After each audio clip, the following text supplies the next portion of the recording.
sentences using the vocabs. Okay, fine. Chalo, let me tell you the difference between when and if. Then later on I'll go with that. When and if. Fine. See, when का इस्तेमाल किया जाता है एक जब ये question होता है, जब आप टाइम से रिलेटेड किसी से क्वेश्चन करते हैं कब, तो वहाँ पर आप व्हेन लगाते हैं. फाइन. दूसरा, जब ये कंजंक्शन की तरीके से इस्तेमाल होता है तो इसका मतलब होता है, इसकी हिंदी होती है जब. तो ये जब और कब दोनों तरीके से इस्तेमाल होता है. ठीक है. लेकिन दोनों ही कंडीशन में खास बात ये है कि ये टाइम बताने के लिए यूज़ होता है. क्या बताने के लिए यूज़ होता है? टाइम बताने के लिए यूज़ होता है. दूसरा है इफ़ का इस्तेमाल किया जाता है कंडीशन के लिए, सिर्फ और सिर्फ कंडीशन, अगर, जिसकी हिंदी होती है अगर. और ऐसा कोई ज़रूरी नहीं कि सिर्फ अगर ही हो, यदि. अगर और यदि दोनों के लिए हम इफ़ का इस्तेमाल करते हैं. ठीक है. तो कंडीशन के लिए इफ़ का यूज़ होगा और टाइम के लिए व्हेन का इस्तेमाल होता है. राइट. जब ये कब है means when as a question, then it is pronoun. It's a proper, it's called interrogative pronoun. Yes or no? लेकिन जब ये जब का रोल प्ले करता है, means if it is used as a conjunction, then it is conjunction. Then it is conjunction. Right? Example see.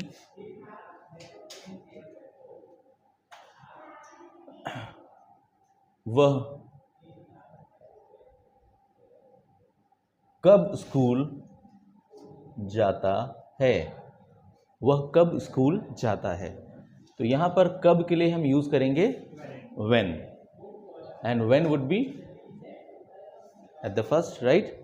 So when, अब जाता है, this is present indefinite. Yes or no? Everybody? हाँ. तो after when के बाद आएगा फिर आपकी helping verb when does, and then subject when does he go to school. When does he go to school. तो when का इस्तेमाल हुआ एज अ टाइम. ठीक है. और कब के लिए एज अ क्वेश्चन यहां पर इस्तेमाल हो रहा है. In the same way if I से कब तुम मेरा काम करोगे. अनदर एग्जाम्पल,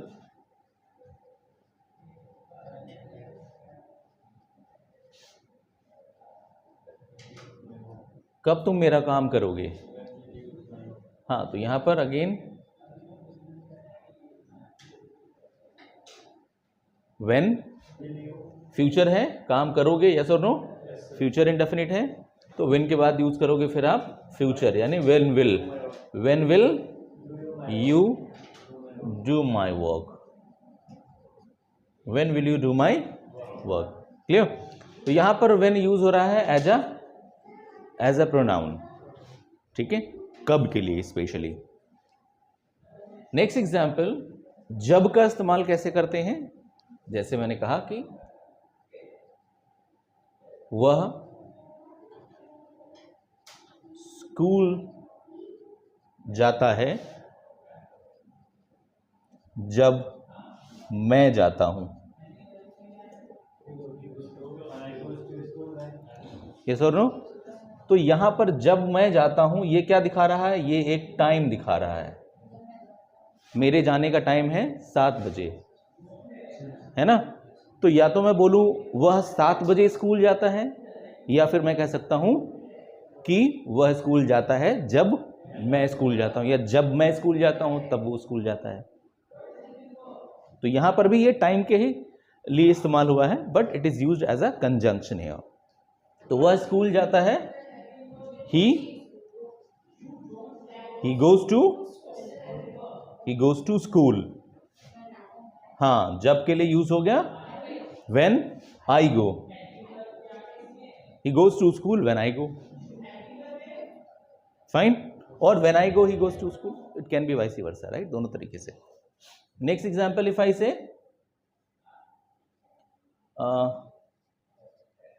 जब मम्मी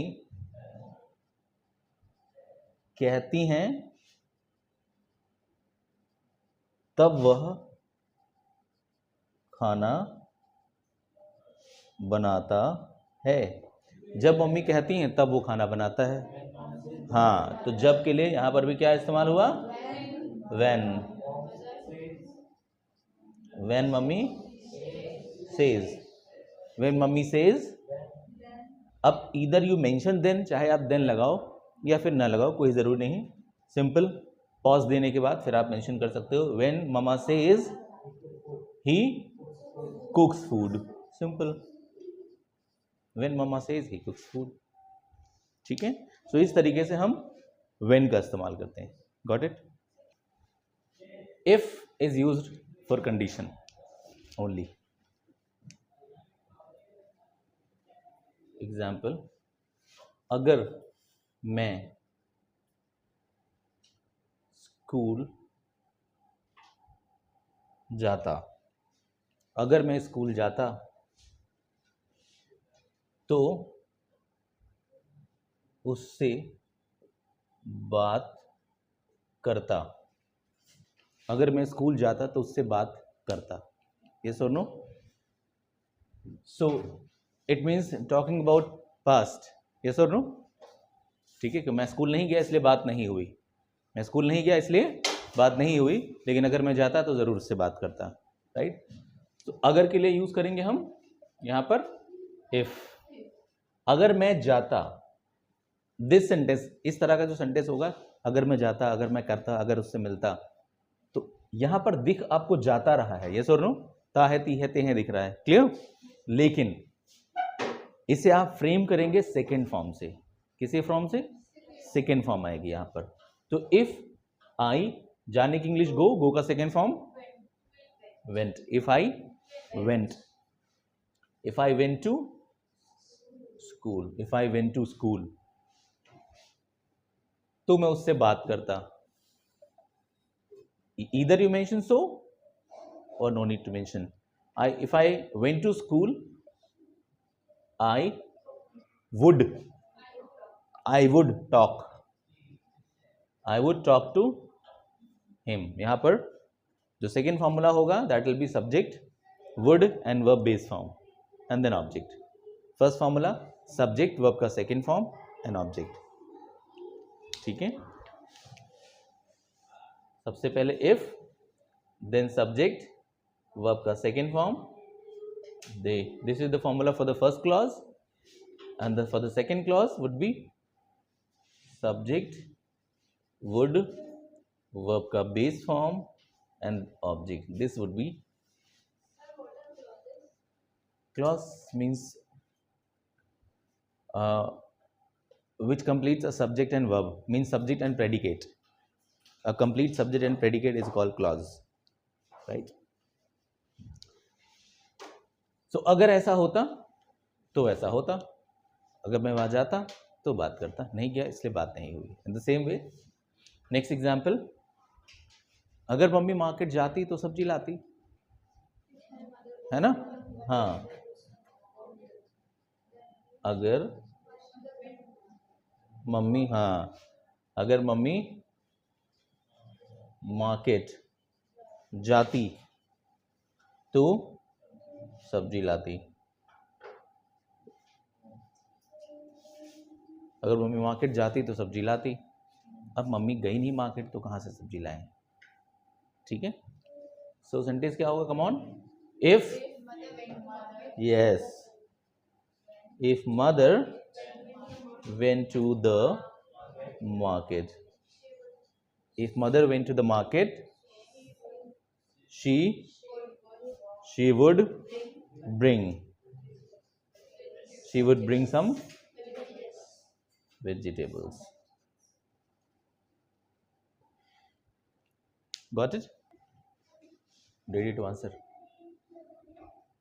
अभी सिंपल सेंटेंसेस मैं ऐसे ही सिंपल हिंदी बोलूंगा, you need to just translate it, right? Second form mandatory है, याद रखना। दूसरा फॉर्मूला ये है,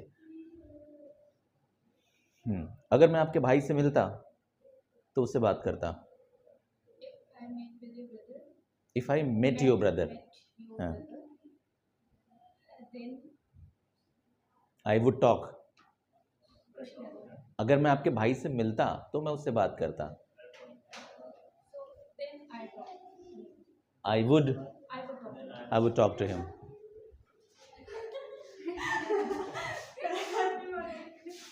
My God, thank you. You brought it this. Thank you so much.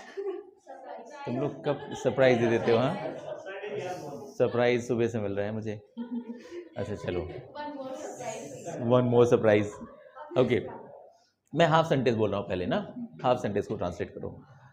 सो अगर तुम उससे लड़ते, हाँ, if you fought with him.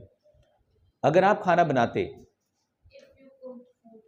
Okay, अगर आप बर्तन धुलते, सेकेंड फॉर्म, हाँ, if you washed the dishes और if you did the dishes, if you did the dishes. Clear? हाँ. अगर आप न्यूज़पेपर पढ़ते, read, if you read the newspaper. अगर आप उससे, अगर आप ये बुक खरीदते, if you bought this book, second form, right? Okay, now complete sentence. तो अगर आप ये बुक खरीदते तो आपको डिस्काउंट मिलता. You would get the discount, right? अगर आप खाना बनाते तो नमक ज़्यादा हो जाता.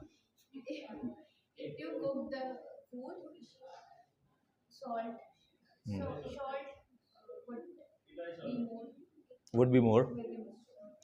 Okay. हाँ, it would be too salty. It would be too salty. The food would be too salty, right? This also. Okay. अगर आप उससे लड़ाई करते तो हार जाते.